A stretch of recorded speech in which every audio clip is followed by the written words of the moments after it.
that's why it's not a great week to be a country music fan. What's going on, everybody? This is the Coverband Confidential podcast, the podcast for cover band musicians and band leaders to learn how to rock more and suck less. In Atlanta, Georgia, I'm Adam Johnson. In Greensboro, North Carolina, I'm Dan Wright. You know, we get a lot of mileage out of these musicians react situations, but we're just not going to do that this week. No.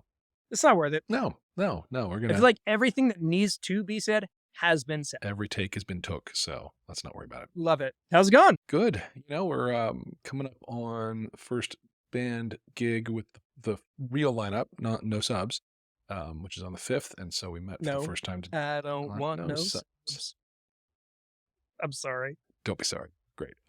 So first rehearsal with original bassist back in, and just it's like old times. So, everything's flowing. And I realized a thing with the guy that I had sub for us at our last gig, perfectly good bassist, fine, did a lot of work, which had hard. None of our really special things that make us unique happened properly, but he learned the songs. He learned the songs he was doing. So, all right, fair enough. The thing I realized in rehearsal today is that he, in his regular band, has 3 guitarists in front. My bassist Zoe has me. Right. And she's formally trained and knows all the notes and is good at picking good ones. And so she's real busy back there filling space, right? She really, and when I listened to some of the just fan phone recordings of that show with the sub, like, it was shocking how empty we felt. I felt really slim up there. And I realized in rehearsal it's because I didn't have Zoe like arpeggiating and playing chords under me and doing all the stuff she does. Like, just fills the whole world. It's like a whole different thing. And I think it's the perspective of a 3-piece bassist versus the 6-piece bassist. I think it's just a very different requirement. Yeah, I mean, I've been in bands where I was one of 3 guitar players. I've been in a band where I was the bass player, a power trio. I've been in like all of these different permutations. And it is a really interesting kind of thought experiment because every single one of those situations requires a different level of space to fill. Right. And so playing bass in a power trio, I'm playing bar chords. Like I'm really like, I'm doing a lot more because there is all of this negative space that has to be filled out. Yeah. And then you have the opportunity to do like the Police would do and just back it way off and have it be empty on purpose and artistic choice, Right. That takes something when you've got 3 guitars that people have to really understand that that's the move, Well, and also trying to come up with 3 different guitar parts that have to make sense. For sure. But yeah, I mean, even splitting guitar parts, you have to kind of think about when it's the right time to play in unison versus like doing different stuff. Yeah. And personally, like to me, that's my favorite stuff. The creativity around like, all right, well, if you're doing this, what am I going to do? Yeah. Oh, and voice it. And kind of. Oh, I see. You're playing across open chords. Great. Let me hit the bars of those and maybe catch them an octave up or something. Yeah. Very cool. Somewhere up in rock and roll heaven, my guitar teacher, Eddie Wright, is looking down at me and going, "You're using the Cage sequence. I'm proud of you, bud." Yeah. Rest in peace, Eddie. Yeah. But yeah, that's awesome. I mean, absence makes the heart grow fond. For sure. For sure. So it's nice to know the unique thumbprint contribution that individuals play in the way that your band kind of does their thing. Yep. Yeah, and we spent a year and a half gelling now, so it's like to think somebody's going to step right in and be a full replacement, like that's not likely. It's tough. And it's interesting you mentioned that because this coming Thursday we're doing rehearsal with new bassist. Nice. So he has been shedding he's had a pretty long on-ramp. So hopefully, we get into the room and we're able to just kind of tighten things up. Like, hey, instead of doing this, do that, and just kind of get all that done. It is a fundraiser for a country club. I think we're doing like a 60-minute, 90-minute. They say they want 60 minutes and 90 minutes, but there's supposed to be like an auction in between. I would be shocked if we played 2 hours. Yeah. Just because I know the way these kinds of events kind of run. They're never going to get you back to your second set on time. There's no way. Nope. And if they do, I mean, God bless them. Sure. I don't think it's going to. No, you need to pre-call some audibles. What does it look like when it's a 60-minute set? What does it look like when it's a 45-minute set? Yeah. But I'm just looking forward to like playing music with people. Yeah. It's been a minute. Yeah. I've been sitting down here playing guitar by myself, like a basement guitarist, I guess. But we'll be back at it. Actually, I have a solo acoustic thing coming up. Sweet. I booked that last week. It's in September. And the thing that we're kind of in the middle of right now is trying to figure out the venue that we're supposed to be doing the Friday the 13th gig, ownership is kind of fluid at the moment. Yeah, you mentioned. And still haven't gotten like a definitive yay or nay, and trying to figure out what we want to do because I feel like the concept is solid and not doing it would be just criminal. It would be a missed opportunity. So Yeah.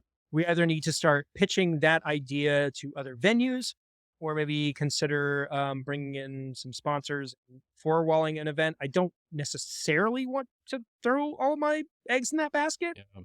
but I do know that, if I wanted to do that, I've got an amazing group of folks in our community that could provide guidance Yeah. on how to pull that off. Sure. So it's not outside the realm of possibility, but we got another lead on something else. So we might be able to do that same Halloween show twice Nice. in October, which would be very advantageous, make the most of all that effort. Totally. So It's interesting. that's kind of where we're at. It's good that we have a Friday the 13th in October this year because I just pulled up my calendar. Halloween falls on a Tuesday. So Yep. that's a bummer. I guess most people do it on the 28th, which is the Saturday before Mhm. it.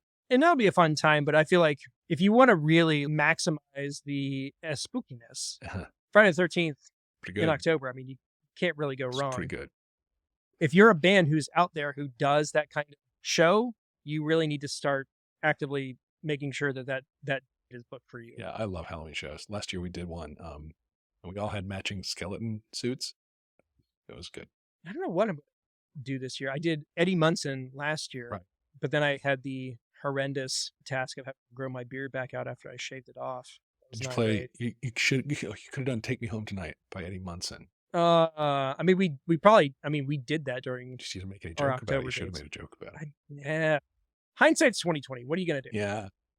It's also probably not a good This joke, year, but maybe I can, if you can think of a great Halloween costume that includes a beard, coverbandconfidential@gmail.com. I am all ears because growing that thing out was painful. And I go back and look at all of that stuff that we did when I flew out to Oregon with Mike and the Confused Breakfast guys at the Goonies house.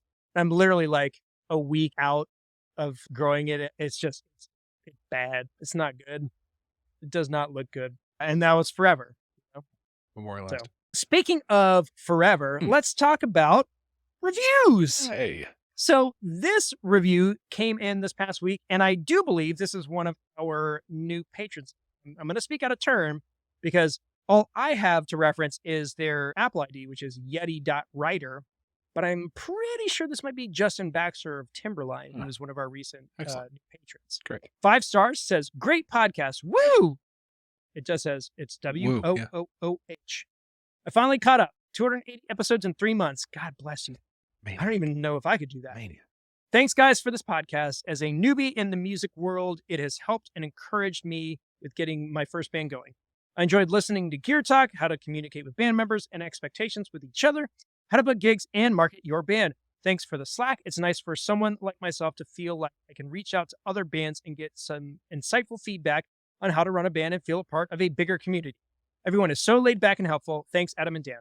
So if this is, in fact, Justin Baxter of Timberline, thank you for not only your patronage, but for the kind words. And if it's not, thank you. Yeah. And if you're somebody else, shoot us a message. Yeah. Last week, we were talking about our buddy Dude in Long Johns, who said that we were better than the Joe Rogan Experience. And after that episode aired, I definitely got an email from our buddy Jeff, who was like, hey, I left that review. Did you just make that name up? I was like, no, I didn't. It was apparently your Apple ID set up a while ago. But shout out to Jeff Grant, who was kind enough to leave a very flattering review on Apple Podcasts. If overly revealing about his underwear situation. Listen, what you guys do on the weekends is none of my business, unless you make it my business and send me an email and tell me about it. But if you want to hear your name or your band on this show, or what you're wearing for underwear, I mean, whatever you want to share, just put it in a review. Yeah. We will read it. Yeah. That's it. There you go. So no other housekeeping going on. On the YouTube channel, it's just we'll have this conversation and more excerpts from this live stream I did over the past like week and a half ago. I had some really good questions asked and kind of broke them down into digestible bits. And we'll be posting those kind of throughout the week.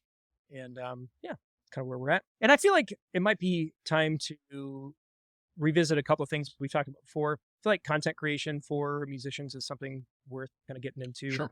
My HX stomp tones have kind of evolved over this past year. and might want to do a review of those as well. Shout out to Creston Heltzel of Sweetwater fame for helping me get those dialed in. He is a genius. Yep. But that's it. All That's right. all we got. Well, we got more, but that's the end of the Oh, housekeeping. yeah. I guess the show's just yet. So this week we wanted to talk about a couple of things. The main thing is Dan and I have been talking a lot. Last week was 281 episode. So we sometimes can't see the forest through the trees. We've talked about so many topics. We've gone over so many things that sometimes is kind of important to zoom out and figure out what people who are listening to the show actually need to hear. And as much as Dan and I love to get into the granularity of these very graduate level topics around the business that we do, there's a lot of folks out there that kind of are just getting started, like Justin, who is trying to put his first band together and avoid the heartbreak and frustration and all of the other things that plague those of us who are trying to create things and lead.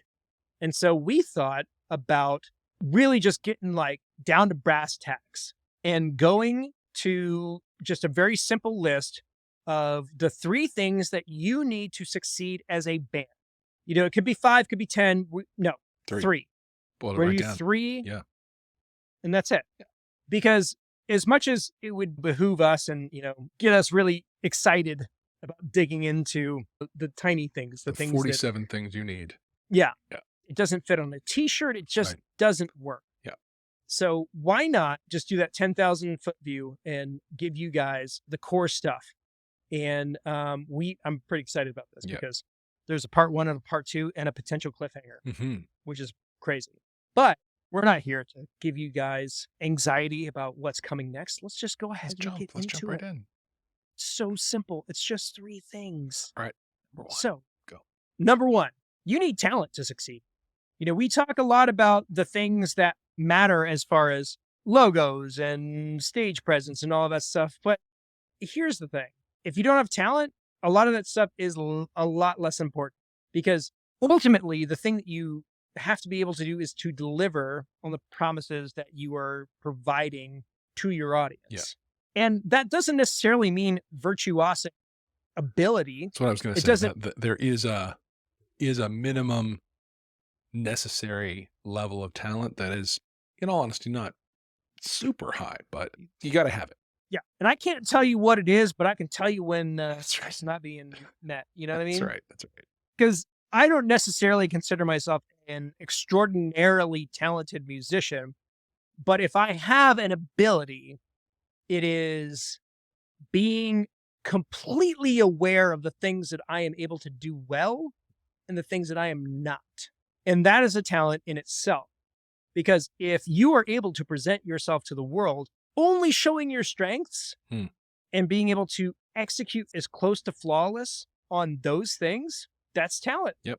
And that talent can be a lot of things. It can be technical ability. It can be the ability to play well with others. It can be a creativity to make songs your own. It can be the ability to replicate things just like they are on the record. Talent can mean a lot of things. Yes. But at the end of the day, what you are aiming for is that talent to produce the product that you intend to share with the marketplace. Yep. If you can't do that, whatever that means, you're going to struggle.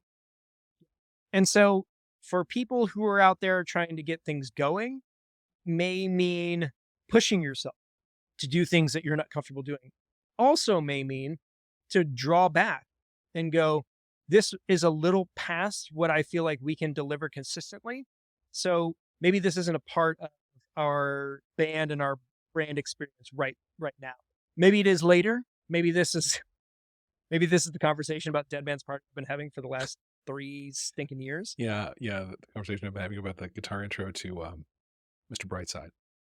Yeah. What you're trying to get to is the audience's perception. Yeah. And if your audience perceives you as being talented, then that is the win. Because we are self-critical people.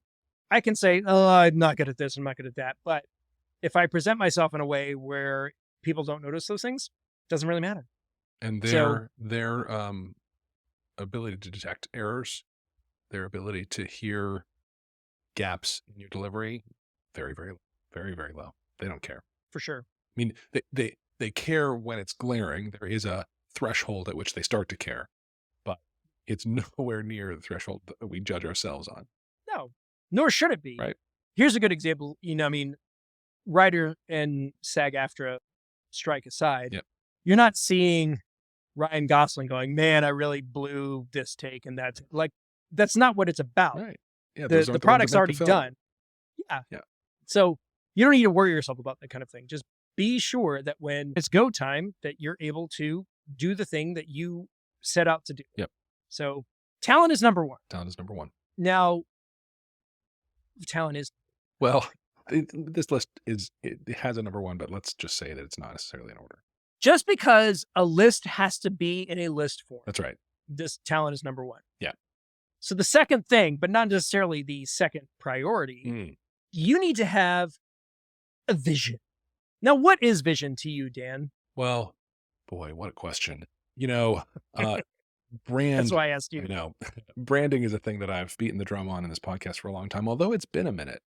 Maybe about Yeah. time to start refocusing on some of those things. I once had a lot of tension with a band leader in a band that I was in. I didn't really understand why. And then we hashed it out, really talked it out. And it turned out he was a classic rock dude. And Mhm. I was trying to push us into like dance pop numbers and play that funky music with a bridge too far, man. When he was a kid, that was disco and disco sucked and he didn't want any part of it. And But Wild Cherry was a classic rock. no. And the wrong way to look at that conflict is that one of us was right and one of us was wrong. What it was a Mm. difference of vision. And without a clarity about that, you're really going to struggle, especially when there are multiple people involved. You're going to struggle to have a unified effort toward anything. It's always going to be my opinion, your opinion. A band should do this. A band shouldn't do that. Here's a newsflash. A band shouldn't do anything. A band should express the vision, and that's it. So what's Yeah. the vision? Yeah, up to you. You get to say, are you going to be a yacht rock outfit and dominate the world in that way? Are you going to be an 80s show with wooden Rubik's Cubes? Are you going to be the guy who sets up in the corner of the bar like me right now? Are you going to be Pork Tornadoes selling massive whatevers?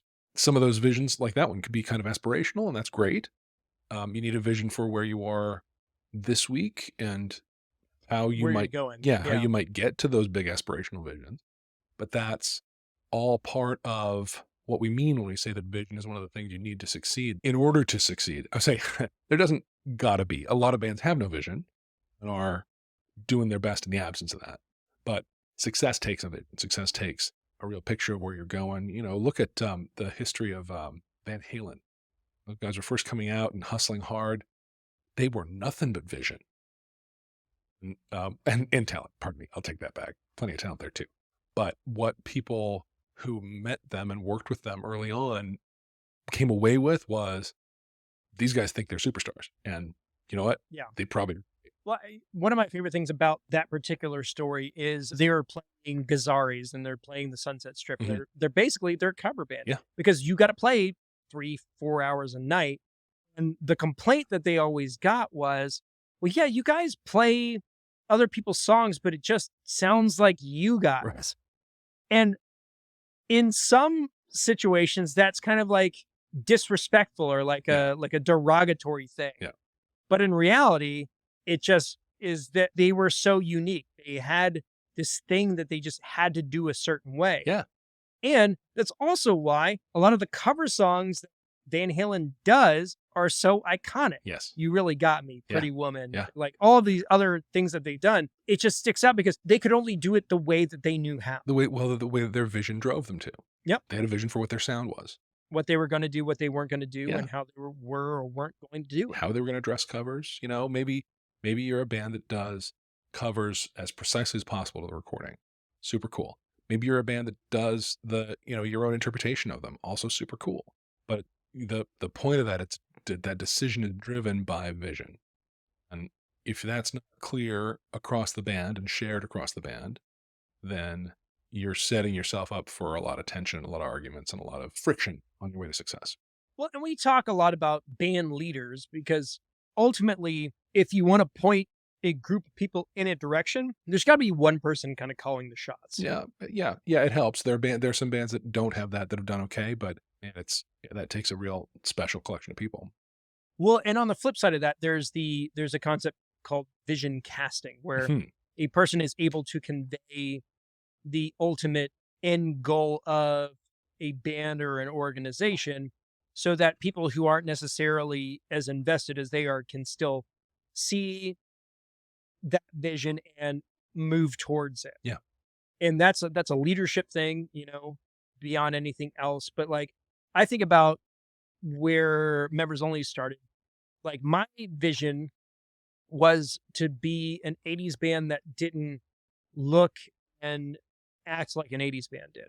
Because from my perspective, I was seeing a lot of bands in costumes and wigs Yeah. doing like a shtick. Mhm. And I didn't want to do that. I came from this kind of high energy pop punk kind of ethos where it's like, you're going to go out there and you're just going to perform your ass off. And I was like, we could do that without making it cheesy. Yeah. And my vision was like, okay, we're going to do like an 80s version of the T-Bird. So Chuck Taylor's black jeans, black members only jackets, white t-shirts. And then that kind of evolved into the 8-bit tuxedo t-shirt because we wanted to be able to do like corporate events. Mhm. It's kind of more formal. And for the most part, it's kind of been the lane that we've operated. Well, what I And love about your band's look, the thing that you've done really well, you look like 80s kids. yeah, Right? You don't look like an 80s, you don't look like bands looked in the 80s. You look like what fans of music looked like in the 80s. And as a fan of music, I can really connect. Like that looks like me up there. It's yeah. a great choice. Now, wearing all black during the summer proved to be a bit of a challenge, and I've Yeah. stopped wearing the black jacket during summer dates. I made it pretty far. We did an outdoor event in Kingsport, Tennessee, where I almost passed out of heat exhaustion, and that's when I just decided it wasn't worth the bragging rights. Mm. That's what I started wearing the battle vest, and the battle vest has Yeah. gotten a lot of mileage. Yeah. But I'm hoping in the next month or two I'll be able to pull the jacket back out because I bought a brand new one and need to Break it get in. some work done on it. So, Yeah. but yeah, whatever vision means to you, I think a lot of folks haven't necessarily gone to the trouble of really thinking about it. Yeah. So if you've never done that and you are a person who's like, I'm in a project now and I want this to go somewhere, get a sheet of paper and take 15, 20 minutes and write out all the things you think this band could do or can do. Yeah. And that's, we play these kinds of venues. We do these kinds of shows. We open for these kinds of acts. We wear these kinds of clothes. We use this kind of gear. We make this kind of money. Yep. We travel to these kinds of cities. And really like flesh the whole thing out. Take your band and write out their behind the music all at once and just kind of ruminate them. Try to figure out what of that is kind of like space it out. All right, of these things that I just wrote down and all of these things that I think we can do, what's the next right thing to do? Right. What's the next choice we need to make? Yeah. Yeah. And some And things, really start laying that story out for yes. yourself. Every time I've done that sort of process, right, thing, I think every single time there have been things that have jumped right out at me that I need to change immediately. It just For sure. becomes really clear with things that I'm tolerating, things that I'm stepping over, or things that I aren't aligned with that vision. And then those changes become really, they don't always become easy to make, but they become necessary to make. Well, they become clearer, Yes. Yes. You're able to go because the idea behind the vision is seeing what matters and what is superfluous. What we need to not focus on. Yeah. Ultimately, it's about prioritization. So this is one of these, and again, vision is not a band thing. If you're an entrepreneur, if you Mhm. like, even in your relationship, you can do this exercise as a way to help put the things that you care about the most into clearer focus Yeah. and ways to prioritize things. So have the vision, do the things that you know you need to do in order to get to the endpoint that you want to be at. So you got talent, you got vision. Number The 3, third thing you need, in no do you want to particular do order. this one? Sure, yeah. What? The third thing you need is ability to market yourself. So, what does marketing mean in the kind of context of these other two? Well, a couple of things. First of all, marketing's initially, on the surface of it, about visibility. Right? It's about people being aware of you and being aware of your offering. It's informed how you have yourself in front of them. It's informed by your talent and your vision. They're totally driven by those two things. And so, if you are Van Halen and you have this killer guitar player and, you could build a whole thing around this one killer guitar player. It also happens you have this crazy vocalist showman who puts on an amazing show, and you could build all kinds of marketing around that dude too. You were just starting out. So it is about personalities, it's about attitude, it's about, maybe your band in its vision and how it interacts with the market has a sense of humor, kind of jokes with itself. Pork Tornadoes does that in a Yep. way that's really clever, Endearing. endearing.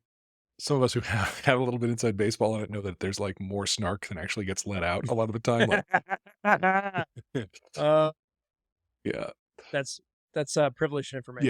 yes. Yeah, no, because Mike's really good about managing the messaging that actually goes out versus like with us, he can kind of vent, in the Slack or Yeah, whatever. It's a different for thing. sure. But making that kind of decision, or if your band is like, I know original bands who take themselves really, really seriously as part of their vision, part of their brand decision. Their material is really important, and they're making statements with it. It's a thing, right? And so that humor just wouldn't work in their kind of outreach to the Right. market. Sure. So there are a lot of decisions to be made about that are driven by talent some when it comes to highlighting individuals, I would say, but really vision drives how you're going to do that marketing. Now, when it comes to channels, when it comes to platforms, of the two of us, Adam, you are by far the expert, so I'll let you take that. Yeah. So the thing kind of popped up as you were saying that is that kind of boiling it down, vision is the story that you tell yourselves, and marketing is the story that you tell your prospective audience. I would say brand is the story you tell your audience, and marketing is the vehicle for that story. Right. I would not disagree with Yeah. that assessment. But yeah, oversimplifying, Yeah, yeah, that's yeah, yeah. Three things. that's it's the exercise of Yeah. the whole point. But it's a as far as doing these things on different channels, it's a matter of finding the best voice in which to express that story on that platform. You know, the way that you would do something on Instagram versus TikTok or Facebook, they're all going to be different because ultimately you want to meet those audiences at the highest point of engagement Mhm. on those platforms. And that's different for every one of those platforms. So with Facebook, it's more of posting links and getting comments. And for Instagram, it's going to be more of a flashiness or a memes are very kind of you're getting high engagement on Instagram with those kinds of things. And TikTok is more of an informative kind of hook based conversation. It's you have to find ways to be entertaining in a unique way. And so you have to be able to share those things in a way that makes sense. Now, as a local band, promoting your shows on TikTok is not a great way to do that. Should you make a post about upcoming events on TikTok? Yes, you should. But you wouldn't want to prioritize that platform over things like Facebook and Instagram, which are much more location based, more focused on the area that you are trying to reach. Yep. I have So, people who build their entire social lives off of Facebook events. If I don't post a yeah, Facebook event for a gig, they are not. they don't know about it. Yeah. So, marketing looks very different depending on the end user on whatever platform you're trying to work through. And you just kind of have to figure out the first off, look at your target audience and think about their age range, gender split, if that's relevant, income level, locale, that kind of thing. And then look for the social media platform that contains the widest amount of those people and then prioritize them. Yeah. Should you avoid the other ones? No, but you should spend more time and effort on the platform that the majority of your prospective audience is going to be. If we're being perfectly transparent, it's going to be Facebook and it's going to be Instagram. Yeah. That's just where Yeah. most of our audiences are going to be. Yeah. Now, let's expand the concept of marketing a little bit here, because I'd like to include in this the wherewithal to walk into a venue and ask to talk to the manager and sell Yep. yourself. Right? Sure. I'd like to include that moment between songs or built into a, down moment of a song where you call out your name, introduce the band, say where next time you'll be back here. All of that is marketing too. You had a genius thing where you put a QR code on all the band members' phones, and like in the time after the show, when people were like walking up, like, "Hey, you were great, great. Here's the, give them that to scan right now." That's also marketing. So part of the ability to market yourself is being able to come up with and implement creative ideas for getting yourself in front of people, or staying Sure. with people once they've seen you. The thing I don't ever want is that somebody sees my show, loves it, has a great time, wakes up the next morning and is like, at Who is best, this they guy? think, "Who was that?" Or Yeah. they don't think of me at all. Sure. How do I make myself sticky for them in the morning so they like, "Oh, I Google that. What that thing that what was that band?" Because those are the folks we Can see I again. provide just like a little, Totally. just an inside Yeah. tip? So one of the things that I always do after we play any sort of public event is I start going through, and I typically don't do this until I might do it the night of, but usually the next day, is I go into Instagram and I search for the location, Mm. and then I look for the recent posts at that specific location and look for clips of people, not necessarily including us, but people who were at the event. Because Mhm. you can tell, and then start liking and commenting those things, because that's a great way of reminding people that, like, hey, this is who that was. Yeah. Because like you were saying, like, they may not remember, they may not know the name or Right. whatever. After that big show that we did at that coming city center event, when I was like, hey, if you are having a good time, tag us in the video or whatever. That was one of the rare occasions where like people actually took that instruction to heart. Cool. We ended up getting like a ton of posts that Sweet. that linked to us, and then for all of the link posts that we had, there was like a bunch of other ones that didn't necessarily tag us, were also there, that we were able to kind of like connect with through those channels. Very nice. So there's a bunch of ways of doing it. It's great. See, just like that, the ability to market yourself. All right, folks, there you have it. Those are the 3 things that you need, or your band needs, in order to succeed. Yep. The only 3 things. That's it. Yeah, nothing else. Nothing. That's not true. That's not true. It's not true at all. And here's the thing. Before we started recording, Dan and I actually came up with 4 more things that you need after you do those first 3 things. Yeah. But here's the thing. You're just going to have to wait for those. Yeah. Not long, just a week.